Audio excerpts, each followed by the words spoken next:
अस्सलाम वालेकुम नाज़रीन, प्रोग्राम है आज मुबारक के साथ।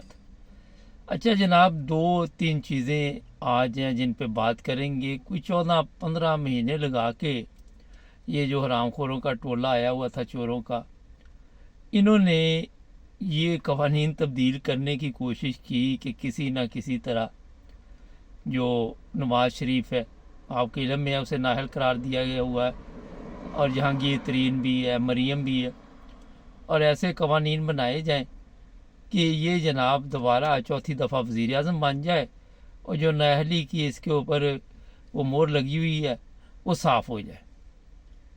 लेकिन 14-15 महीने के बाद जैसे ही ये गए, सुप्रीम कोर्ट के जो बंदियाल है उसने इन सब को मायूस इसलिए किया कि वो हमेशा के लिए जो कानून इन्होंने तब्दील किया था उसको फिर वापस वहीं पे ले आए।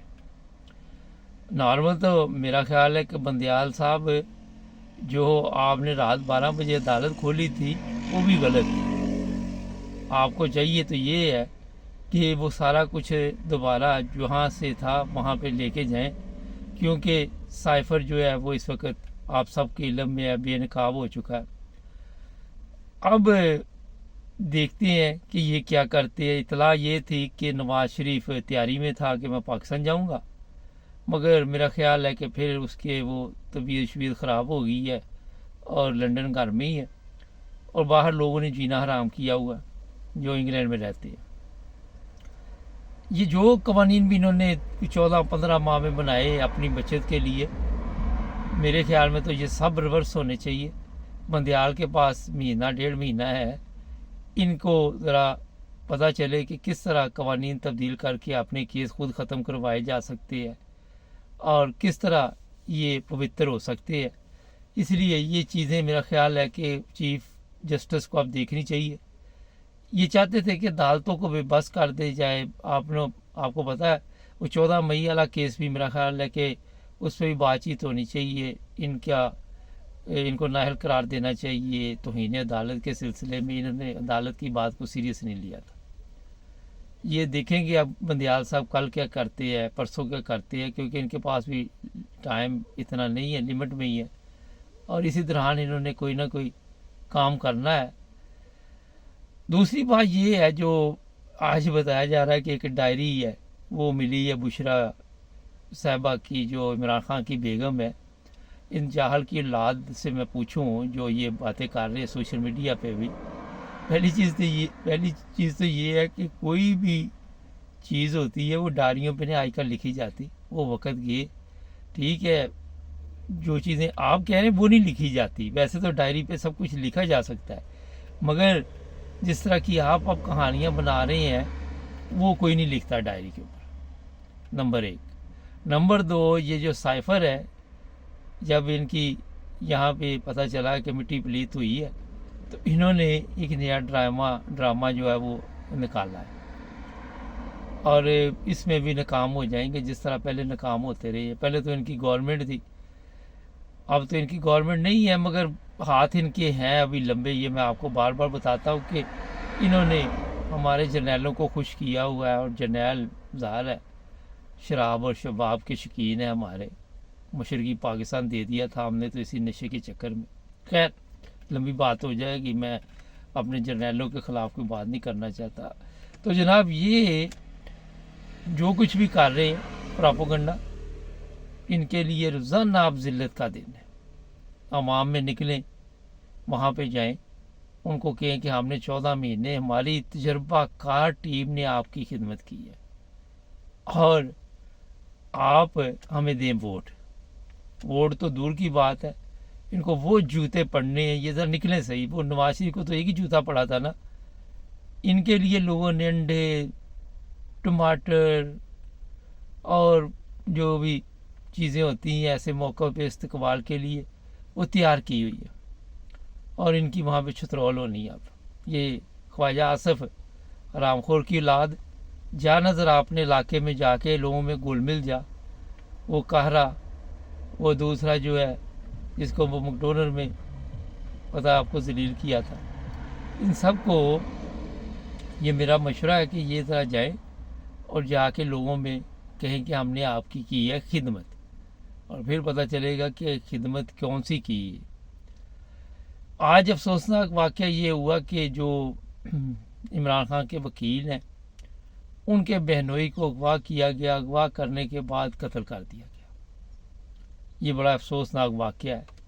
नामालूम अफराद, आपको पता ही हमारे कौन से नामालूम अफराद हैं, उन्होंने उठा लिया और उन्होंने फिर कत्ल करके ये मैसेज दिया कि हम कुछ भी कर सकते हैं। ये पाकिस्तान में बड़े बड़े दावे हैं कि हमने जनाब कंट्रोल कर लिया। जब आप ही सारा कुछ कर रहे होंगे तो कंट्रोल किसने करना है। और उनके घर में इस वक्त काफ़ी तकलीफ़ दे हालत है।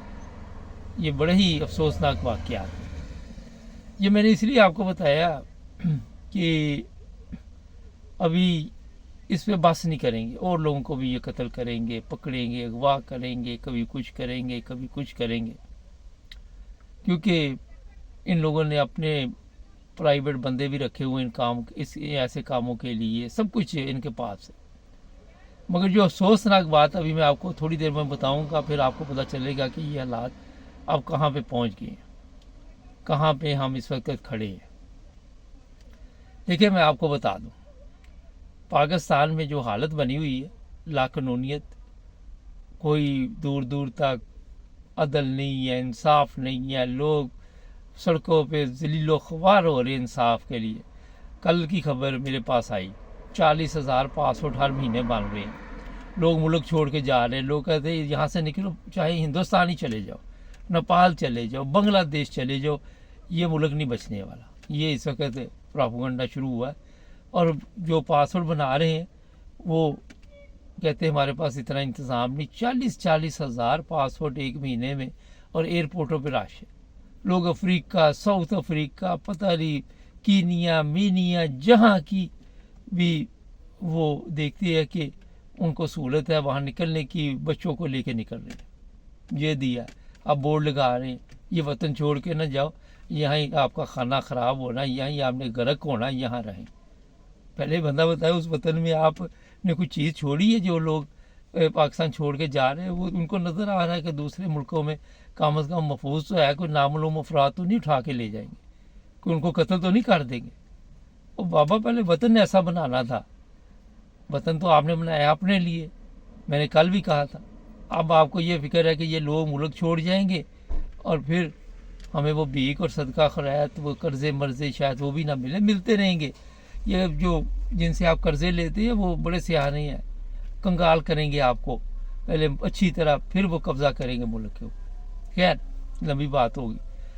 पाक फौज के खिलाफ नफरत में इजाफा होता जा रहा। वो मुराद अली शाह कहीं फौजी लेके गई है, वहाँ पब्लिक उनके पीछे पड़ गई। उन्होंने जब इनको देखा तो उन्होंने ये हुआ कि वो पीछे भागे और फिर ये वहाँ से भागने पे मजबूर हो गए और बड़ी मुश्किल अपनी जान शान बचाई। ये नफरत क्यों फ़ौज के ख़िलाफ़ होती जा रही दिन ब दिन, क्या वजह है? बड़ा अहम सवाल है। हमारी तो फ़ौज जो है उसकी कुर्बानियाँ बहुत ज़्यादा हैं। हमें तो अपनी फ़ौज से मोहब्बत है। देखिए, इतनी जंगें लड़ी हमारी फ़ौज ने, 65 की, 71 की, कारगिल की, पता नहीं कितनी जंगें लड़ी। ठीक है, नहीं जीते तो कोई बात नहीं, फिर जब मुकाबला होता है तो हार जीत तो होती है ना। मगर बदकिस्मती हर दफ़ा हम ही हार गए। मैं ये कहना नहीं चाह रहा था, वैसे ही दिल के अरमा आंसू में बह गए। अच्छा, लेकिन है बहादुर फ़ौज हमारी, क्योंकि इतना हम खर्चा मर्चा करते हैं इनके ऊपर, और फ़ौज ना हो तो आप सो नहीं सकते। अब ये फ़ौज थी तो वो पीटीआई के वकील के बहनोई को उठा के ले गए, कत्ल कर दिया। अब मैं बताएं अब क्या करूं? क्या आपको यहाँ पे बताऊं कि कौन लोग थे वो? अगर आपको पता चल जाए फिर एक नया स्यापा। नामालूम अफराद, आप खुद भी थोड़ा सा दिमाग पे जोर दिया करें, पता चल जाता है कि नामालूम अफराद कहाँ से आते हैं, कौन होती है और इनकी कार्रवाई क्या होती है। नदीन, हमारा चैनल कोशिश करता है कि आपको हर तरह की खबर पहुंचाए। कई लोग इख्तलाफ भी करते कई चीज़ों से, बहरहाल अपने अपने कॉमर्स से जो भी हो लिखा करे और लोगों को भी बताएं हमारे चैनल के बारे में, सब्सक्राइब कर लें।